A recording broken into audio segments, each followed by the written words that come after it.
How a three-word DOS error message nearly slipped past Big Blue's language police, exposed a cultural time bomb inside the IBM-Microsoft alliance, and foreshadowed the fate of OS/2. Expanded magazine feature approximately 20,000 characters. In the mid-1980s, IBM still wore the nickname Big Blue like a starched collar. Dress shirts were white, ties navy, jokes mild. Engineers from Boca Raton to Austin might spend weekends inventing RISC chips or scripting batch files, but on Monday mornings the corporate culture reasserted itself with full force. No jeans, no politics, no profanity, especially not in the metadata that trailed every project document. Across Lake Washington and Redmond, Microsoft's culture could not have been more different. Codenames flew at will: Chicago, Memphis, Cairo, Longhorn, often scribbled on whiteboards by whichever developer grabbed the marker. The names conveyed aspiration, mockery, or pure in-joke randomness. Bill Gates allegedly greenlit most of them with a silent nod. When IBM and Microsoft joined forces in 1985 to build the next-generation operating system, OS/2, two cultures collided. Microsoft engineers arrived at IBM meetings in sneakers, brandishing floppy disks labeled Gandalf, Zippy, or Snowball. IBM managers brought clipboards and coaxed the visitors towards sobriety. "You can't ship something nicknamed after a talking zebra," one project lead warned. The project's suggestion phase ran exactly 7 days. Most submissions were harmless: Teton, Topaz, Mercury. Then, on day 4, somebody slipped in a folded card reading "Abort Retry Fail." At first glance, the phrase looked like any other two-noun, one-verb trio. It sailed past an intern assigned to purge duplicates. The following Monday, a product planning committee assembled in Armonk for the final vote. They laid all slips on a walnut table and began the first elimination round. Someone paused at "Abort Retry Fail" and gave a confused chuckle. Another manager, a veteran of PC-DOS support lines, blanched. Those 3 words were the most notorious error prompt in the DOS ecosystem, a desperate question thrown at users when floppies refused to read. It signified hardware panic, unhandled exceptions, and cold sweats among night-shift sysadmins. More importantly, OS/2's grand mission was to replace DOS and its medieval quirks. Shipping an operating system with that phrase embedded, even unofficially, would be corporate suicide. The card was withdrawn. Meeting minutes note the decision in understated Ibm'S removed ARF nomination, violates clause on disparagement of existing IBM-endorsed products.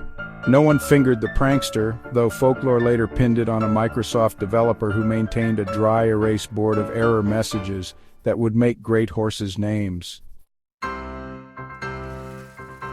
IBM's process relied on the assumption that obscenity, ideology, and religion were the only semantic minefields. Abort, retry, fail was none of those. It was internal jargon, nuclear to engineers, invisible to corporate auditors. The phrase nearly evaded the gate because the gate was designed for public relations crises, not technical sarcasm.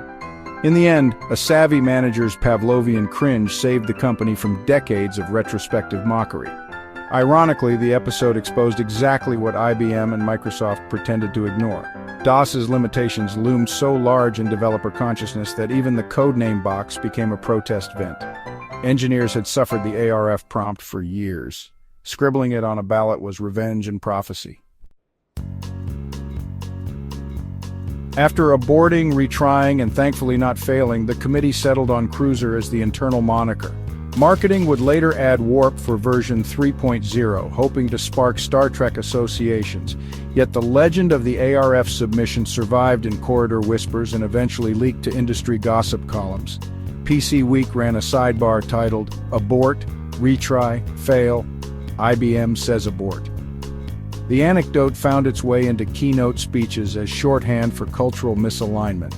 When relations between the two companies finally soured in 1990, and Microsoft pursued Windows exclusively, IBM old-timers murmured that the joke had predicted the breakup. DOS lived on, OS/2 would not. The Codename Committee kept a log of disqualified entries, among them Seventh Heaven, nixed for religious overtones. Margaret Thatcher, killed under the politics clause despite being suggested by a British contractor who thought Americans would find it whimsically forceful. Touchstone, spiked after trademark lawyers realized Disney already used it for film production. Fandango, rejected when a Spanish-fluent reviewer pointed out its slang meaning in Mexico could imply drunken chaos, unhelpful branding for an OS promising stability. Yet none matched the audacity of abort retry fail, which lingered in defect databases when testers used it as a comment tag for crashes. A few sly coders even hid it in hex comments inside early beta builds. ARF Found Me appeared at offset 0x4S7B of assisras.dll, shipped to select OEMs. The Easter egg was scrubbed before Gold Master, but conspiracy theorists still claim remnants exist on abandoned PS2 hard drives.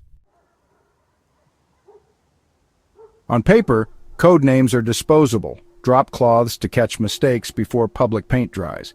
But they reveal how teams think about their work. Microsoft's World Tour approach fostered ambition and borrowed gloss from city skylines. IBM's sterile policy mirrored its legalistic DNA and fear of PR surprises. The ARF incident exposed a tension visionary code can suffocate in risk-averse cultures. OS2's eventual fade into niche status, ATM's ticket kiosks, while Windows conquered desktops is attributed to many factors, yet engineers intimate that morale, stifled by rules right down to naming, played no small part. IBM later loosened its codename rules. Projects picked mythological figures, Titan, Jupiter, though still no saints or satyrs. Microsoft, after antitrust turbulence, introduced its own soft filters. Codenames couldn't mock a competitor or reference anything overtly offensive. But the rebellious spirit persists. In 2015, a Google programmer titled "A Bug Abort Retry Google" when Android's storage layer hit an unrecoverable loop. The issue tracker lit with nostalgia. Older engineers tipped virtual hats to the anonymous joker of 1987 who almost slid ARF past Big Blue. The Lucite suggestion box is long gone. Building 705 now hosts cloud computing teams who crowdsource names via Slackbots. Yet somewhere in IBM's records, a yellowing index card bears 3 words that condensed engineering frustration, corporate anxiety, and gallows humor into a perfect act of rebellion. The OS it tried to christen is mostly history, but the near miss lives on as parable. Even the most buttoned-down bureaucracy can't fully suppress the sly wit of developers who type error messages for a living. Ask any veteran coder about abort, retry, fail, and watch them grin. Proof that some pranks outlast the hardware they were meant to haunt.